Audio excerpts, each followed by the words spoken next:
करने के लिए दूर दूर से जुड़े हैं। कस्तूरी रंगन जी स्वयं और अपनी कमेटी के तमाम सदस्यों के साथ आज यहाँ पर उपस्थित हैं और इसलिए मैं कस्तूरी रंगन जी का भी हृदय की गहराइयों से अभिनंदन कर रहा हूँ।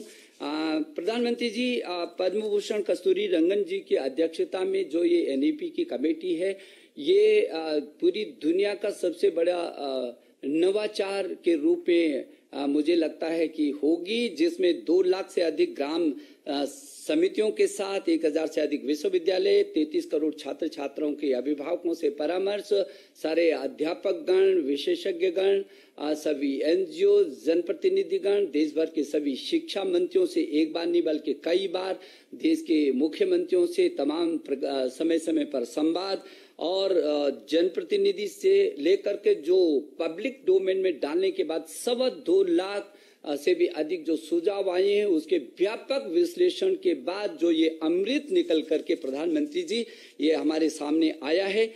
मैं ये समझता हूं कि जो आपके नए भारत के निर्माण का प्रधानमंत्री जी संकल्प रहा है, ऐसा भारत जो स्वच्छ भारत हो, स्वस्थ भारत हो, समृद्ध भारत हो, सशक्त भारत हो, श्रेष्ठ भारत हो, आत्मनिर्भर भारत हो और एक भारत हो, और जिसका रास्ता आपने प्रधानमंत्री जी का हमको दिया है कि make in India, digital India, skill India, startup और स्टैंड अप, इस रास्ते से भी हो करके आपने जो एक और मंत्र सूत्र दिया कि सबका साथ सबका विकास और सबका विश्वास लेकर के उन नीति पर, वो आपके विजन पर प्रधानमंत्री जी ये जो नई शिक्षा नीति आई है वो यूनेस्को के उस लक्ष्य को, जो सतत विकास के लक्ष्यों को प्राप्त करने का उसका लक्ष्य है, उसको भी केंद्रित करती है, उसको भी, उस लक्ष्य को भी प्राप्त करने की इसमें क्षमता है। प्रधानमंत्री जी, आपने हमेशा कहा है कि ये 21वीं सदी ज्ञान की सदी है, और जो प्रधानमंत्री जी आपके नेतृत्व में मैं समझ सकता हूं कि कितनी बार एक एक शब्द इस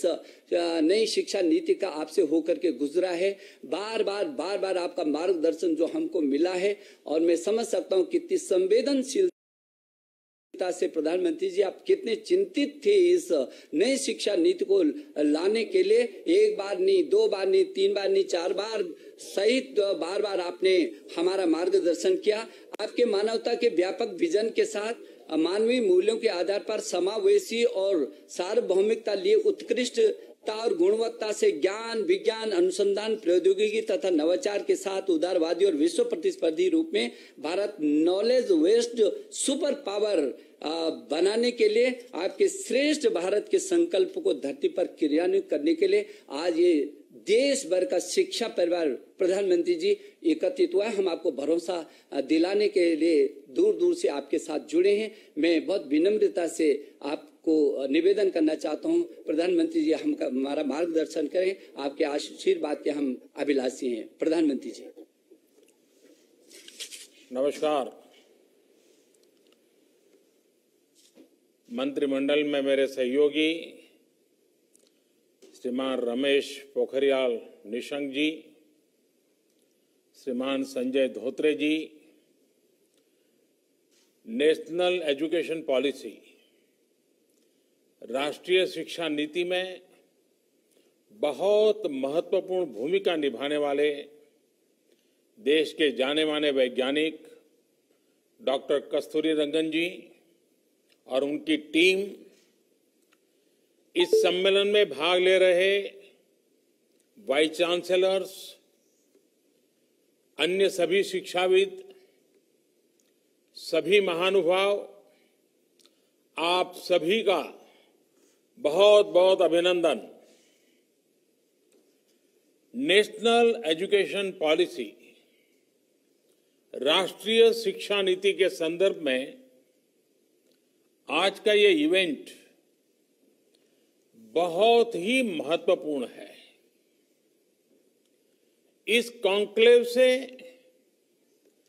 भारत के एजुकेशन वर्ल्ड को नेशनल एजुकेशन पॉलिसी, राष्ट्रीय शिक्षा नीति के विभिन्न पहलुओं के बारे में विस्तृत जानकारी मिलेगी। जितनी जानकारी और ज्यादा जानकारी ज्यादा स्पष्ट होगी, फिर उतना ही आसान इस राष्ट्रीय शिक्षा नीति का इम्प्लीमेंटेशन भी होगा। साथियों, 3-4 साल के व्यापक विचार विमर्श के बाद लाखों सुझावों पर लंबे मंथन के बाद राष्ट्रीय शिक्षा नीति को स्वीकृत किया गया है। आज देश भर में इसकी व्यापक चर्चा हो रही है। अलग अलग क्षेत्र के लोग, अलग अलग विचारधाराओं के लोग अपने व्यूज दे रहे हैं, राष्ट्रीय शिक्षा नीति को रिव्यू कर रहे हैं। ये एक हेल्दी डिबेट है। ये जितनी ज्यादा होगी उतना ही लाभ देश की शिक्षा व्यवस्था को मिलेगा।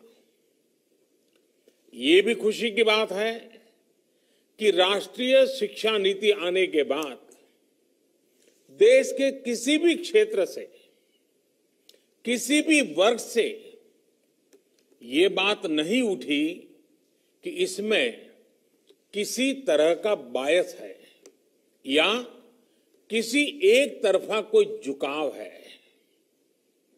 ये एक इंडिकेटर भी है कि लोग बरसों से चली आ रही एजुकेशन सिस्टम में जो बदलाव चाहते थे वो उन्हें देखने को मिले हैं। वैसे कुछ लोगों के मन में ये सवाल आना बहुत स्वाभाविक है कि इतना बड़ा रिफॉर्म कागज पर तो कर दिया, लेकिन इसे जमीन पर कैसे उतारा जाएगा। यानी अब सबकी निगाहें इसके इम्प्लीमेंटेशन की तरफ है। इस चैलेंज को देखते हुए व्यवस्थाओं को बनाने में जहां कहीं कुछ सुधार की आवश्यकता है, वो हमें सबको मिलकर के करना है और करना ही है। आप सभी राष्ट्रीय शिक्षा नीति के इम्प्लीमेंटेशन में और उस काम में सीधे तौर पर जुड़े हैं और इसलिए आप सबकी भूमिका बहुत ज्यादा है, बहुत अहम है। जहां तक पॉलिटिकल विल की बात है, मैं पूरी तरह कमिटेड हूं, मैं पूरी तरह आपके साथ हूं। साथियों, हर देश अपनी शिक्षा व्यवस्था को अपनी नेशनल वैल्यूज के साथ जोड़ते हुए अपने नेशनल गोल्स के अनुसार रिफॉर्म्स करते हुए आगे बढ़ता है। मकसद ये होता है कि देश का एजुकेशन सिस्टम अपनी वर्तमान और आने वाली पीढ़ियों को फ्यूचर रेडी रखे, फ्यूचर रेडी करें। भारत की नेशनल एजुकेशन पॉलिसी, राष्ट्रीय शिक्षा नीति का आधार भी यही सोच है। राष्ट्रीय शिक्षा नीति 21वीं सदी के भारत की नए भारत की फाउंडेशन तैयार करने वाली है। 21वीं सदी के भारत को हमारे युवाओं और हमारे युवाओं को जिस तरह की एजुकेशन की जरूरत है, जैसी स्किल्स चाहिए, राष्ट्रीय शिक्षा नीति पर इन बातों पर विशेष फोकस है। भारत को ताकतवर बनाने के लिए,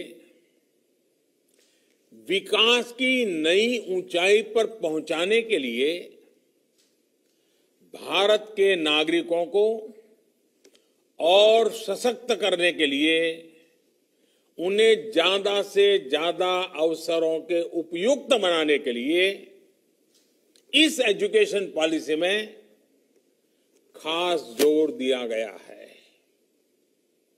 जब भारत का स्टूडेंट, चाहे वो नर्सरी में हो या फिर कॉलेज में साइंटिफिक तरीके से पढ़ेगा, तेजी से बदलते हुए समय और तेजी से बदलती जरूरतों के हिसाब से पढ़ेगा, तो वो नेशन बिल्डिंग में कंस्ट्रक्टिव भूमिका निभा पाएगा। साथियों, बीते अनेक वर्षों से हमारे एजुकेशन सिस्टम में बड़े बदलाव नहीं हुए थे। परिणाम ये हुआ कि हमारे समाज में क्यूरोसिटी और इमेजिनेशन की वैल्यूज को प्रमोट करने के बजाय भेड़ चाल को ही प्रोत्साहन मिलने लगा था। कभी डॉक्टर बनने के लिए होड़ लगी, कभी इंजीनियर बनाने की होड़ लगी, कभी वकील बनाने की होड़ लगी। इंटरेस्ट, एबिलिटी और डिमांड की मैपिंग किए बिना होड़ लगाने की प्रवृत्ति से एजुकेशन को बाहर निकालना जरूरी था।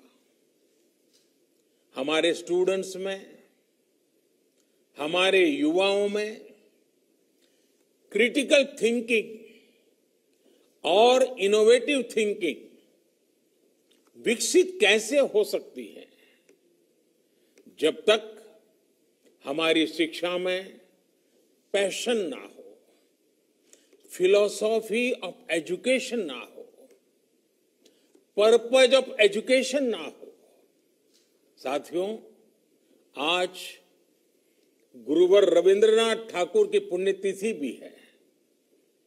वो कहते थे, उच्चतम शिक्षा वो है जो हमें सिर्फ जानकारी नहीं देती, बल्कि हमारे जीवन को समस्त अस्तित्व के साथ सद्भाव में लाती है।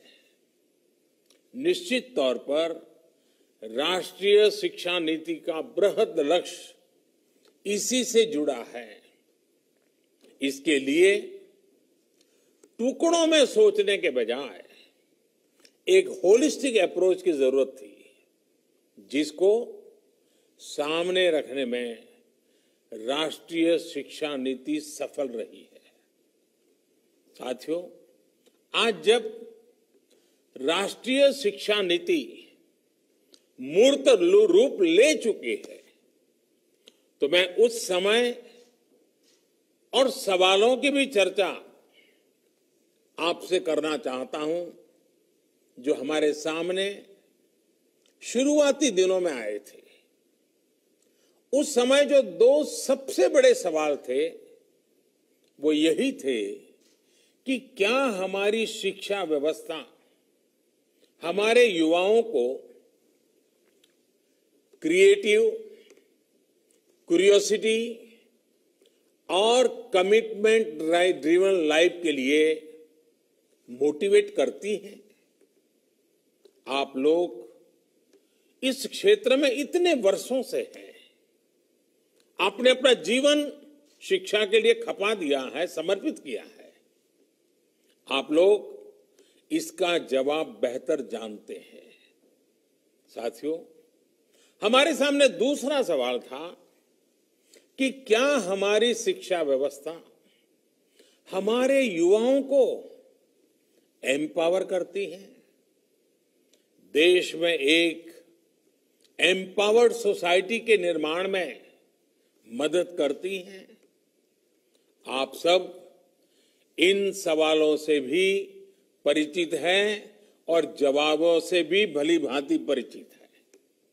साथियों, आज मुझे संतोष है कि भारत की नेशनल एजुकेशन पॉलिसी राष्ट्रीय शिक्षा नीति को बनाते समय इन सवालों पर गंभीरता से काम किया गया। साथियों, बदलते समय के साथ एक नई विश्व व्यवस्था, एक नए रंग रूप और व्यवस्थाओं में बदलाव, एक नई विश्व व्यवस्था खड़ी हो रही है। एक नया ग्लोबल स्टैंडर्ड भी तय हो रहा है। इसके हिसाब से भारत का एजुकेशन सिस्टम खुद में बदलाव करे, ये भी किया जाना बहुत जरूरी था। स्कूल करिकुलम के 10+2 स्ट्रक्चर से आगे बढ़कर अब 5+3+3+4 करिकुलम का स्ट्रक्चर देना इसी दिशा में एक कदम है। हमें अपने स्टूडेंट्स को ग्लोबल सिटीजन भी बनाना है और इसका भी ध्यान रखना है कि वे ग्लोबल सिटीजन तो बने, लेकिन साथ साथ अपनी जड़ों से भी जुड़े रहें। जड़ से लेकर के जग तक, मनुष्य से मानवता तक, अतीत से आधुनिकता तक सभी बिंदुओं का समावेश करते हुए इस राष्ट्रीय शिक्षा नीति का स्वरूप तय किया गया है। साथियों, इस बात में कोई विवाद नहीं है कि बच्चों के घर की बोली और स्कूल में पढ़ाई की भाषा एक ही होने से बच्चों के सीखने की गति बेहतर होती है। ये एक बहुत बड़ी वजह है जिसकी वजह से जहां तक संभव हो 5th क्लास तक बच्चों को उनकी मातृभाषा में ही पढ़ाने पर सहमति दी गई है। इससे बच्चों को और बच्चों की नींव तो मजबूत होगी ही, उनके आगे की पढ़ाई के लिए भी उनका बेस और मजबूत होगा। साथियों, अभी तक जो हमारी शिक्षा व्यवस्था है उसमें व्हाट टू थिंक, मैं बहुत जिम्मेवारी से बोल रहा हूं, व्हाट टू थिंक पर फोकस रहा है, जबकि इस शिक्षा नीति में हाउ टू थिंक उस पर बल दिया जा रहा है। ये मैं इसलिए कह रहा हूं कि आज जिस दौर में हम, और ये दौर ऐसा है जहां इंफॉर्मेशन और कंटेंट की कोई कमी नहीं है, एक प्रकार से बाढ़ आई हुई है। हर प्रकार की जानकारी आपके मोबाइल फोन पर अवेलेबल है। जरूरी ये है कि कौन सी जानकारी हासिल करनी है, क्या पढ़ना है। इस बात को ध्यान में रखकर ही राष्ट्रीय शिक्षा नीति में प्रयास किया गया है कि जो पढ़ाई के लिए लंबा चौड़ा सिलेबस होता है, ढेर सारी किताबें होती हैं, उसकी अनिवार्यता को कम किया जाए। अब कोशिश ये है कि बच्चों को सीखने के लिए inquiry based, discovery based, discussion based और एनालिसिस बेस्ड तरीकों पर जोर दिया जाए। इससे बच्चों में सीखने की ललक बढ़ेगी और उनके क्लास में उनका पार्टिसिपेशन भी बढ़ेगा। साथियों, हर विद्यार्थी को, स्टूडेंट को यह अवसर मिलना ही चाहिए कि वो अपने पैशन को फॉलो करे। वो अपनी सुविधा और जरूरत के हिसाब से किसी डिग्री या कोई कोर्स को फॉलो कर सके और अगर उसका मन करे तो वो छोड़ भी सके। अक्सर ऐसा होता है कि कोई कोर्स करने के बाद स्टूडेंट जब जॉब के लिए जाता है तो उसे पता चलता है कि जो उसने पढ़ा है वो जॉब की रिक्वायरमेंट को पूरा नहीं करता। कई स्टूडेंट को अलग अलग वजहों के से बीच में ही कोर्स छोड़कर जॉब करनी पड़ती है। ऐसे सभी स्टूडेंट्स की जरूरतों का ख्याल रखते हुए मल्टीपल एंट्री एग्जिट का ऑप्शन दिया गया है। अब स्टूडेंट वापस अपने कोर्स से जुड़कर अपनी जॉब रिक्वायरमेंट के हिसाब से ज्यादा इफेक्टिव तरीके से पढ़ाई कर सकता है, लर्न कर सकता है। इसका एक और एस्पेक्ट है, जब स्टूडेंट्स को यह भी स्वतंत्रता होगी कि अगर वो कोई कोर्स बीच में छोड़कर दूसरे कोर्स में प्रवेश लेना चाहे तो वो कर सकते हैं। इसके लिए वो पहले कोर्स से एक निश्चित समय तक ब्रेक ले सकते हैं और दूसरा कोर्स ज्वाइन कर सकते हैं। हायर एजुकेशन को स्ट्रीम से मुक्त करने, मल्टीपल एंट्री और एग्जिट क्रेडिट बैंक के पीछे यही एक बहुत लंबे दूर की सोच के साथ हम आगे आए हैं।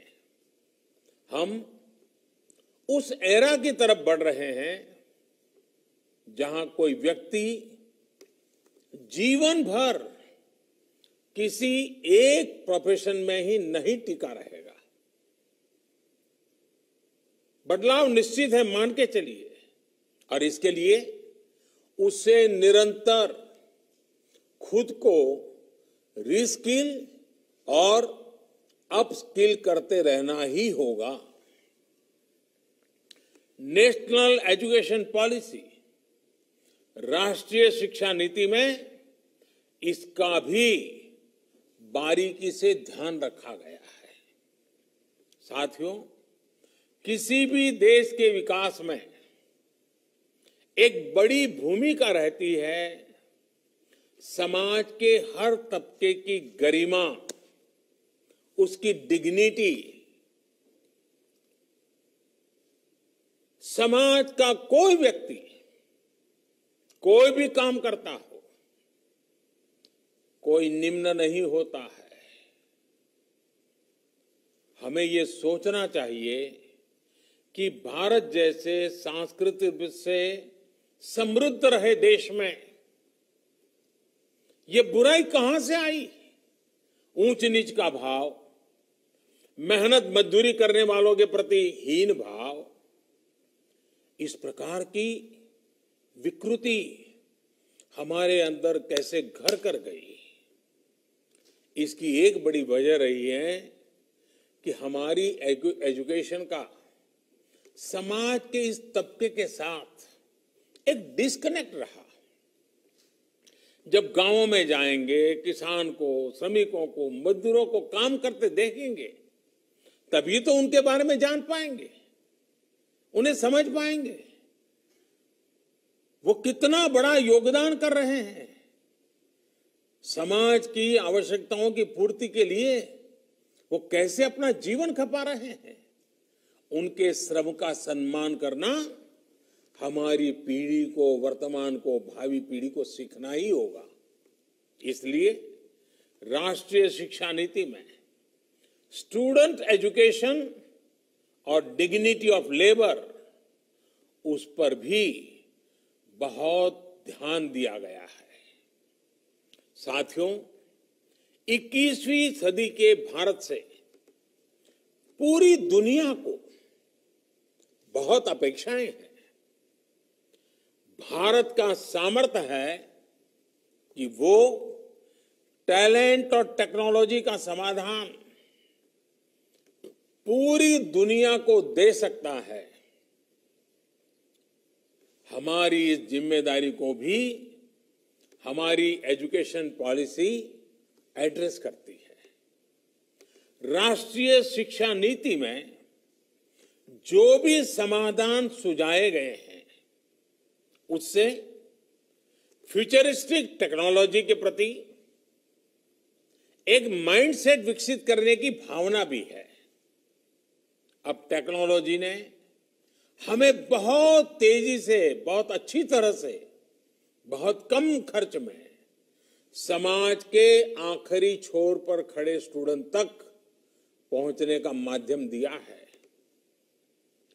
हमें इसका ज्यादा से ज्यादा उपयोग करना है। इस एजुकेशन पॉलिसी के माध्यम से टेक्नोलॉजी आधारित बेहतर कंटेंट और कोर्स के डेवलपमेंट में बहुत मदद मिलेगी। बेसिक कंप्यूटिंग पर बल हो, कोडिंग पर फोकस हो या फिर रिसर्च पर ज्यादा जोर, ये सिर्फ एजुकेशन सिस्टम ही नहीं बल्कि पूरे समाज की अप्रोच को बदलने का माध्यम बन सकता है। वर्चुअल लैब जैसे कंसेप्ट ऐसे लाखों साथियों तक बेहतर शिक्षा के सपने को ले जाने वाला है जो पहले से ही सब्जेक्ट्स पढ़ ही नहीं पाते थे जिसमें लैब एक्सपेरिमेंट जरूरी हो। नेशनल एजुकेशन पॉलिसी, राष्ट्रीय शिक्षा नीति हमारे देश में रिसर्च और एजुकेशन के गैप को खत्म करने में भी अहम भूमिका निभाने वाली है। साथियों, जब इंस्टीट्यूशंस और इंफ्रास्ट्रक्चर में ये रिफॉर्म्स रिफ्लेक्ट होंगे तभी राष्ट्रीय शिक्षा नीति को अधिक प्रभावी और त्वरित गति से इंप्लीमेंट किया जा सकेगा। आज समय की मांग है कि इनोवेशन और एडॉप्शन की जो वैल्यूज हम समाज में निर्मित करना चाहते हैं वो खुद हमारे देश के इंस्टीट्यूशन से शुरू होनी चाहिए और जिसका नेतृत्व आप सबके पास है। जब हम एजुकेशन और विशेष हायर एजुकेशन को एम्पावर्ड सोसाइटी के निर्माता के रूप में खड़ा करना चाहते हैं तो इसके लिए हायर एजुकेशन इंस्टीट्यूशंस को भी एम्पावर करना जरूरी है। और मैं जानता हूं जैसे ही इंस्टीट्यूशंस को एम्पावर करने की बात आती है तो उसके साथ ही एक और शब्द चला आता है और वो शब्द आप बड़ी बात ही जानते हैं। वो शब्द क्या है? ऑटोनॉमी। ऑटोनॉमी। आप भी जानते हैं कि ऑटोनॉमी को लेकर हमारे यहां दो तरह के मत पूरे देश में प्रवर्तमान है। एक कहता है कि सब कुछ सरकारी नियंत्रण से पूरी सख्ती से चलना चाहिए, तो दूसरा कहता है कि सभी संस्थानों को बाय डिफॉल्ट ऑटोनॉमी मिलनी चाहिए। पहली अप्रोच में नॉन गवर्नमेंट संस्थानों के प्रति मिसट्रस्ट दिखता है, तो दूसरी अप्रोच में ऑटोनॉमी को एंटाइटलमेंट के रूप में भी ट्रीट किया जाता है। गुड क्वालिटी एजुकेशन का रास्ता इन दोनों के बीच में से ही निकलता है, दोनों मतों के मध्य से ही निकलता है। जो संस्थान क्वालिटी एजुकेशन के लिए ज्यादा काम करे उसको ज्यादा फ्रीडम से रिवॉर्ड किया जाना चाहिए। इससे क्वालिटी को एनकरेजमेंट मिलेगा और सबको ग्रो करने के लिए इंसेंटिव भी मिलेगा। नेशनल एजुकेशन पॉलिसी, राष्ट्रीय शिक्षा नीति आने से पहले हाल के वर्षों में आपने भी देखा है कि कैसे हमारी सरकार ने अनेकों इंस्टीट्यूशंस को ऑटोनॉमी देने की पहल की है। मुझे उम्मीद है राष्ट्रीय शिक्षा नीति का जैसे जैसे विस्तार होगा, शिक्षा संस्थानों को ऑटोनॉमी की प्रक्रिया भी और तेज होगी। साथियों, देश के पूर्व राष्ट्रपति, महान वैज्ञानिक डॉक्टर एपीजे अब्दुल कलाम कहा करते थे, the purpose of education is to make good human beings with skill and expertise. Enlightened human beings can be created by teachers. वाकई शिक्षा व्यवस्था में बदलाव देश को अच्छे स्टूडेंट्स, अच्छे प्रोफेशनल्स और उत्तम नागरिक देने का बहुत बड़ा माध्यम आप सभी हैं, आप सभी टीचर्स ही हैं, प्रोफेसर्स ही हैं। शिक्षा जगत से जुड़े आप ही लोग इस काम को करते हैं और कर सकते हैं। इसलिए नेशनल एजुकेशन पॉलिसी, राष्ट्रीय शिक्षा नीति में डिग्निटी ऑफ टीचर्स का भी ध्यान रखा गया है। एक प्रयास ये भी है कि भारत का जो टैलेंट है वो भारत में ही रहकर आने वाली पीढ़ियों का विकास करे। राष्ट्रीय शिक्षा नीति में टीचर ट्रेनिंग पर बहुत जोर है। वो अपनी स्किल्स लगातार अपडेट करते रहें, इस पर बहुत जोर है। I believe when a teacher learns, a nation leads.